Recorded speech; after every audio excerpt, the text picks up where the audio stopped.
लो फिर आ गए बूढ़ा, जाओ और दरवाज़ा खोलो, स्वागत करो अपने बाप का, सुमन चिढ़ाते हुए बोली। फिर पवन दरवाज़ा खोलने के लिए चला गया। कोर्सिंग बूढ़ा हो चुका था और दाढ़ी बड़ी हुई थी, कपड़े भी मैले ही पहन रखे थे। बेटे को देखते ही बोला, बेटा अब मैं गाँव में अकेला नहीं रह सकता, इसलिए मैं यही रहूँगा आप लोगों के साथ। प्रदीप ड्राइंग रूम का दरवाज़ा खोलता हुआ बोला, गाँव की हवा आपकी सेहत के लिए अच्छी थी पापा, आप तो जानते ही है आपकी बहू कैसी है, आपको बिल्कुल भी पसंद नहीं करती है। फिर से घर में चिक चिक शुरू हो जाएगी तो वो लड़ाई झगड़ा करेगी वह अलग। महावीर ने कहा, बहू को समझा दे बेटा, जब तक तुम्हारी माँ जिंदा थी गांव में मेरे दिन कट जाते थे, अब गांव में मेरा मन नहीं लगता, वहाँ मेरा है ही कौन। बेटा बोला, मैं बात करता हूँ आपकी बहू से।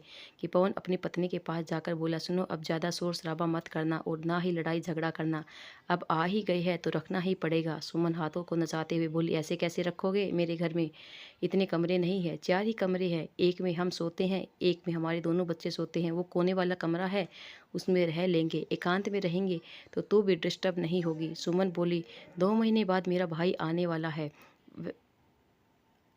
वह यहाँ शहर में रहकर पढ़ाई करना चाहता है, कोने वाला कमरा तो उसे देना पड़ेगा। वह बोला, ड्राइंग रूम में पापा को दे दो। सुमन बोली, वो तो मेहमानों के लिए है, वो तो मैं किसी को नहीं देने वाली। पवन चिल्लाकर बोला, अब क्या करूं, अब आ ही गए हैं तो धक्के मार कर निकाल भी नहीं सकता, वैसे भी मेरे पूरे मोहल्ले में हमारी रेपुटेशन ज़्यादा अच्छी नहीं है, लोग सुनेंगे तो जीने नहीं देंगे। सुमन बोली, किसी वृद्ध आश्रम में क्यों नहीं छोड़ आते उन्हें। पवन बोला, वृद्ध आश्रम में भी फ्री में कोई नहीं रखता है, पैसे लगते हैं, तुम तो जानते ही हो, मुझे नई नौकरी से मुझे सिर्फ 20,000 रुपये ही मिलते हैं, इससे घर खर्च ही नहीं चलता है, तो वृद्धाश्रम की फीस कहाँ से भरूंगा। सुमन गुस्से में बोली, बूढ़ा मर क्यों नहीं जाता, हमारा भी पीछा छूट जाता, पता नहीं है बूढ़ा कब पीछा छोड़ेगा। पवन बोला, थोड़े धीरे बोलो, ड्राइंग रूम में ही बैठे हैं।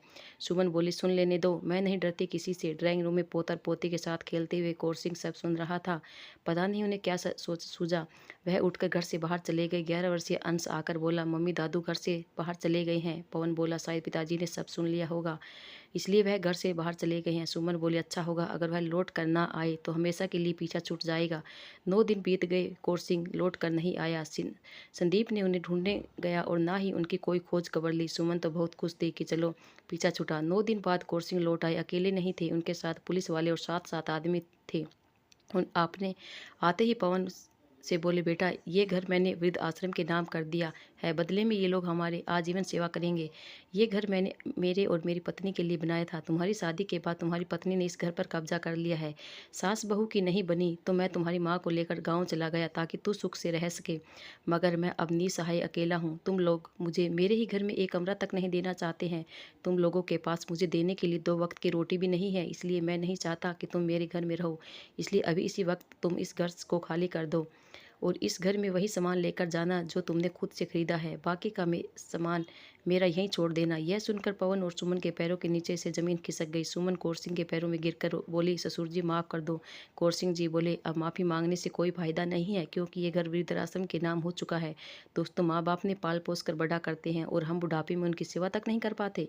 आप कमेंट करके ज़रूर बताना, कौरसिंह ने जो फैसला किया वह सही है या बेटे बहू को एक मौका देना चाहिए था।